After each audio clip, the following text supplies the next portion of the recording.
Hello again, folks. Only a few minutes after I just did finish the first one for today, and another news item struck me that I hadn't covered, and I should have done. And it was done last Monday, but for some reason or other, it must be my age, but I forgot to mention. And what I'm talking about is the British Broadcasting Corporation, the BBC. The BBC has been accused of being the propaganda organ of Hamas. Yes, the terrorist organisation that runs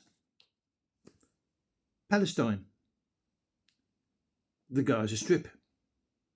And what they've done is they showed last Monday a 1 hour programme on BBC One in which they claim to be showing the truth of what happened in Gaza when Israel retaliated after the 1,400 people in Israel were killed, and as we know, 200 odd hostages were taken, many of them children, many of them young girls who were raped and brutalised.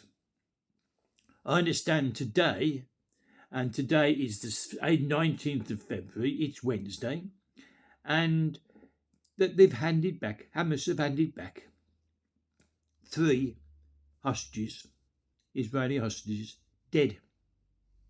Been dead for months, we're told, but they didn't bother to tell. And so families who have been longing for their family back, for their youngsters back, have found that they were longing for a return alive in vain. They were already dead, and Hamas knew. And they're demanding loads and loads of Palestinian prisoners of Israel to be returned in exchange for 3 dead hostages. The mind boggles at this, but what I want to say is, so they did this 1 hour programme on Monday, and one of the boys, 3 boys, but one of the boys was 14 years old, and his name is Abdullah Al-Yazouri. Now, he is the son, reportedly, of Hamas Deputy Minister of Agriculture, Dr. AAyman Al-Yazouri. But what we found, and the journalist who found this and is reporting this, is David Collier, and he's an investigative journalist.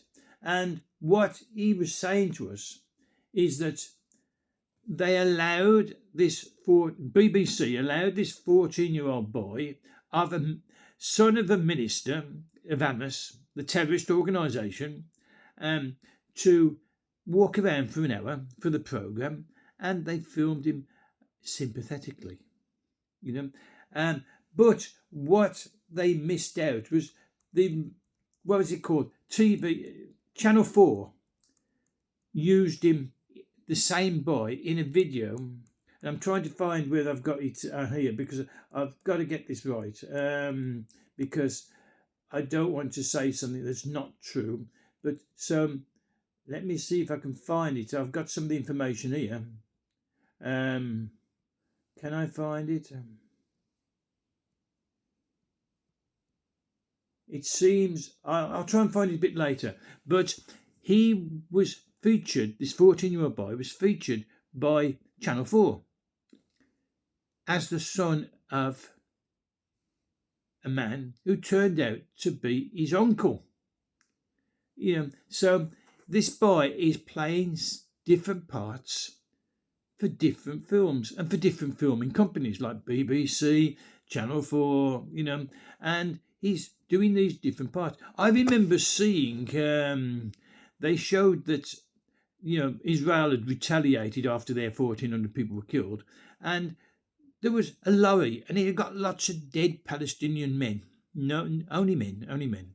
And they were all on this lorry, all lying on top of each other, and the cameraman's filming, and they weren't aware that they were filming, and one of these dead men opens his eyes, looks up, raises his head and shoulders, goes, oh, and closes his eyes and pretends to be dead again.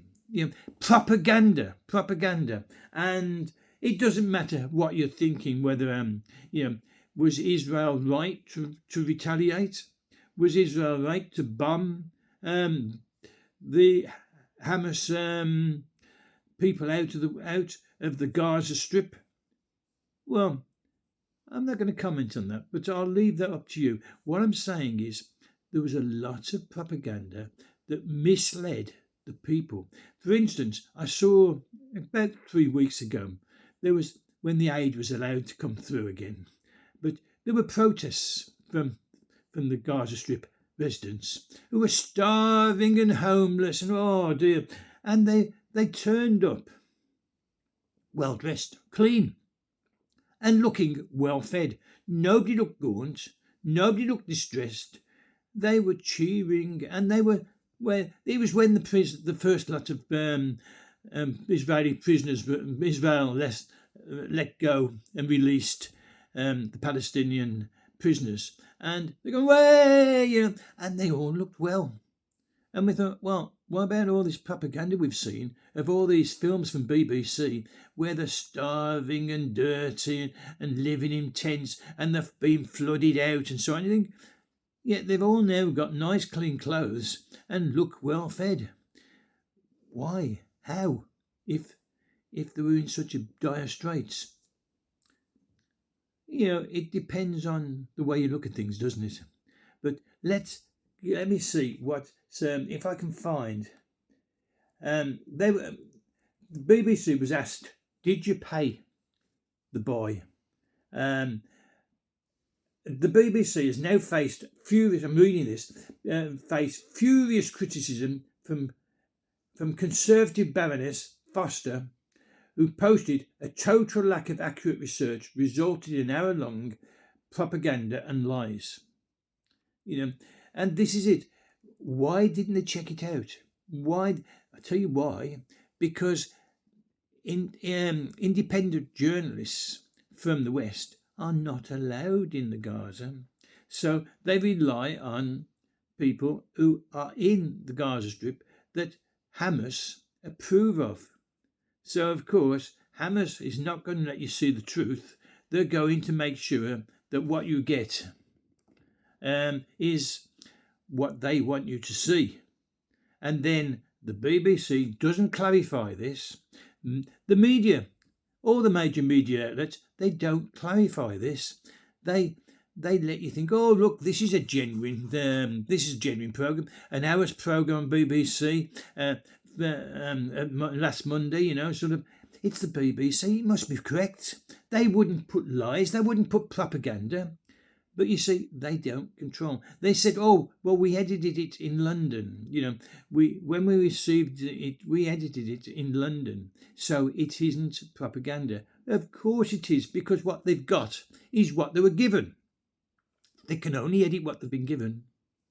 And when you see a boy that appears in 2 different programs on 2 different channels, the same boy, but under 2 different names with 2 different fathers, you know something's wrong. Surely you know something's wrong. And why didn't the BBC check and go, oh, hang on, this fellow that's down here as whatever his name was, had a different name in the programme a month ago. How is that? They're not checking. It's because they're already convinced in their own minds that, well, they're anti-Semitic, they're anti-Israel, and they're pro-Palestinian. And so don't mention terrorist group. Don't call Hamas a terrorist group. No, they're the government of Palestine. They're the government of the Gaza Strip. They're not terrorists. The fact that they broke the borders between them and Israel, careered into it, killed 1,400 Israelis, and took another 240 odd people away, and raped them and tortured them and children. And I'll tell you, these 3 they've released today, 2 of them were children, dead with their mother, dead. Is it going to be mentioned? Is it going to be mentioned that this was a deliberate act? This was a deliberate act to release 3 dead bodies in exchange for a multitude of live bodies? But they won't tell you this because it is generally propaganda.